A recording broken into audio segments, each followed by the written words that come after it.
Assalamualaikum warahmatullahi wabarakatuh. Hari ini kita akan membahas uji kompetensi 2 pada bab 3 mengenai hubungan kewenangan antar lembaga negara menurut UUD NRI tahun 1945. Silahkan kalian buka buku LKS kalian di halaman 85. Kemudian kita bahas sama-sama untuk menemukan jawaban yang tepat. Kita lanjut untuk soal yang nomor 1 dengan soal lembaga negara di Indonesia memiliki fungsi masing-masing. Akan tetapi dalam menjalankan kewenangannya dimungkinkan adanya kerjasama. Kerjasama tersebut bertujuan untuk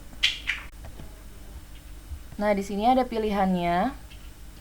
A. Meringankan beban kerja antar lembaga negara. B. Memberikan pelayanan terbaik bagi masyarakat.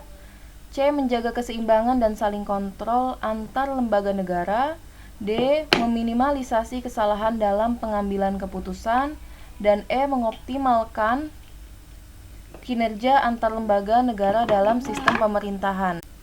Jadi, jawaban yang tepat adalah C.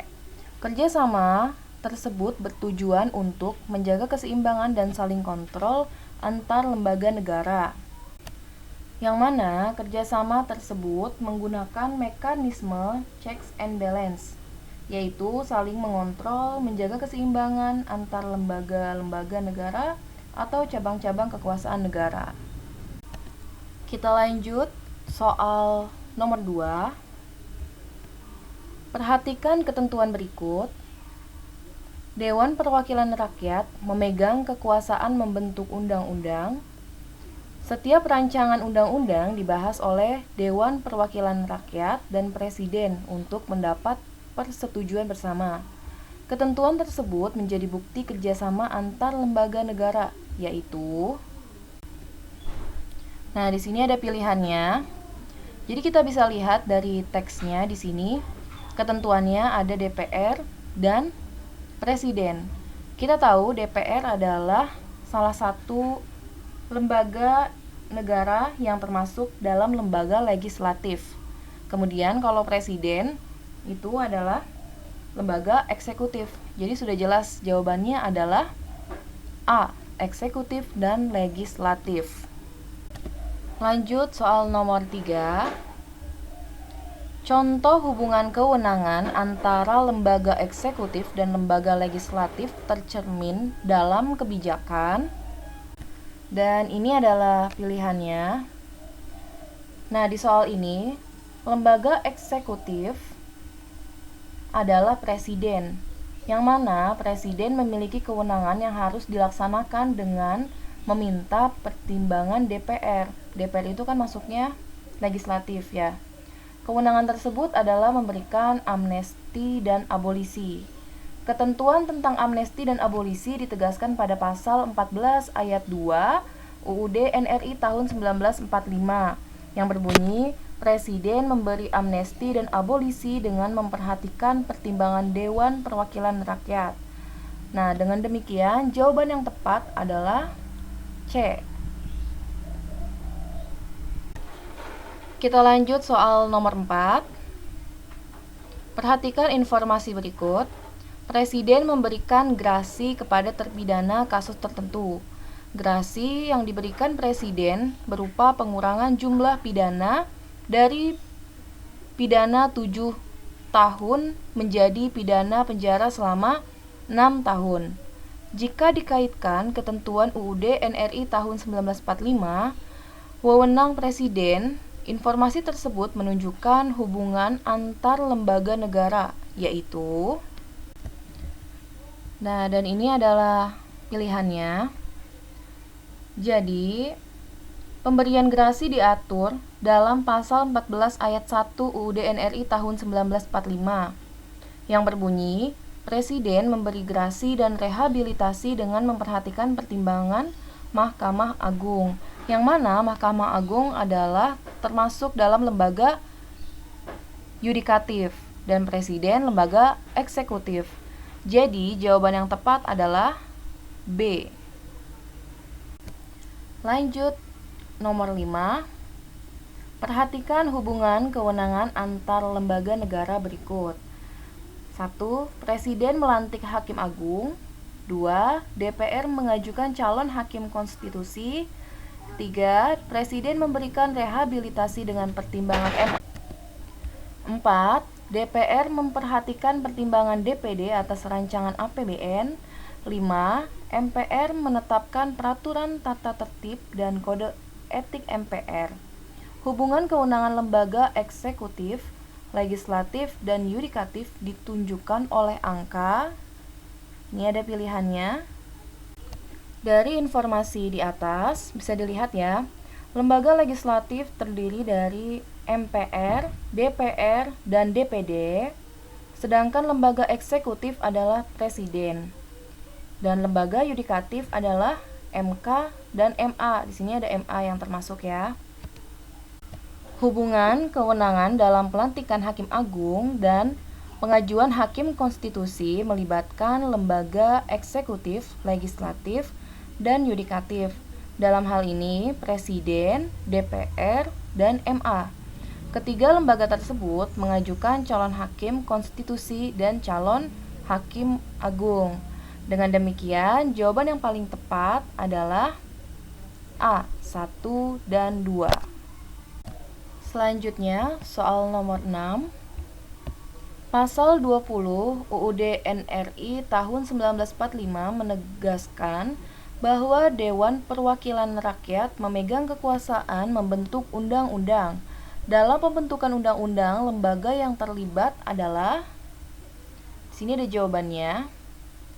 Dalam pembentukan undang-undang, rancangan undang-undang dibahas bersama dengan Presiden tentunya, untuk memperoleh persetujuan bersama. Dengan demikian, lembaga negara yang terlibat adalah Presiden. Jadi jawaban yang tepat adalah A. Lanjut soal nomor 7. Ketentuan dalam UUD NRI tahun 1945 yang menunjukkan adanya hubungan kewenangan antar lembaga negara ditunjukkan oleh pilihan. Sini ada pilihannya. Dari kelima opsi ini, yang jawabannya terdapat hubungan kewenangan antara dua lembaga negara itu ada di pilihan B. Peraturan pemerintah pengganti undang-undang harus mendapat persetujuan DPR dalam sidang berikutnya. Jika tidak mendapat persetujuan, peraturan tersebut harus dicabut.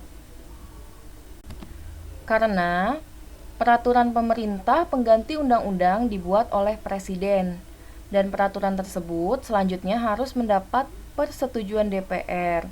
Persetujuan DPR dalam Perpu yang dibuat Presiden menunjukkan hubungan antara lembaga eksekutif dan legislatif. Lanjut soal nomor 8. Perhatikan ketentuan dalam UUD NRI tahun 1945 berikut. Pasal 24C ayat 3 UUD NRI tahun 1945. Mahkamah Konstitusi mempunyai 9 orang anggota hakim konstitusi yang ditetapkan oleh Presiden, yang diajukan masing-masing 3 orang oleh Mahkamah Agung, 3 orang oleh Dewan Perwakilan Rakyat, dan 3 orang oleh Presiden. Ketentuan dalam Pasal 24C UUD NRI tahun 1945 melibatkan hubungan kewenangan antar lembaga negara, yaitu bisa dilihat dari pasal di atas ini bahwa hakim konstitusi ditetapkan oleh Presiden merujuk pada lembaga eksekutif. Kemudian hakim agung diajukan masing-masing 3 orang oleh Mahkamah Agung, yang mana Mahkamah Agung ini termasuk dalam lembaga yudikatif.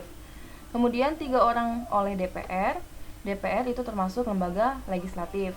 Dan 3 orang oleh Presiden, yang mana Presiden adalah lembaga eksekutif. Dengan demikian, jawaban yang tepat adalah D. Eksekutif, yudikatif, dan legislatif. Kita lanjut nomor 9.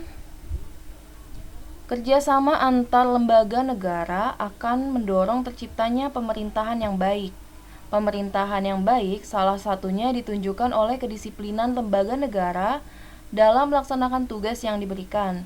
Mereka tidak menggunakan kekuasaan yang diberikan untuk kepentingan pribadi. Pernyataan tersebut sesuai dengan salah satu asas pemerintahan yang baik, yaitu jadi jawaban yang tepat di sini bisa dilihat dari kalimat tidak menggunakan kekuasaan yang diberikan untuk kepentingan pribadi. Nah, itu merupakan bentuk tidak menyalahgunakan wewenang. Jadi asas pemerintahan yang baik yang termasuk di sini adalah tidak menyalahgunakan kewenangan. Kita lanjut soal nomor 10. Era digital memberikan kemudahan bagi manusia dalam berbagai hal. Salah satunya dalam menyampaikan aspirasi kepada pemerintah. Ketika menemukan fasilitas umum yang rusak dan segera memerlukan perbaikan, masyarakat dapat langsung mengadukannya. Cara yang ditempuh bermacam-macam. Ada yang mengambil gambar kemudian melapor, ada juga yang menulis pesan melalui laman pemerintah. Hal ini menunjukkan pelaksanaan prinsip pemerintah yang baik, yaitu bisa dilihat dari 5 opsi ini pada informasi di atas, yaitu menerima keluhan atau laporan dari masyarakat terkait fasilitas umum merupakan bentuk keterbukaan pemerintah terhadap aspirasi masyarakat. Maka dengan demikian, jawaban yang tepat adalah C, keterbukaan. Mungkin cukup sekian yang Ibu sampaikan, semoga bermanfaat. Dan jangan lupa sebagai dukungannya di like dan subscribe ya. Terima kasih. Wassalamualaikum warahmatullahi wabarakatuh.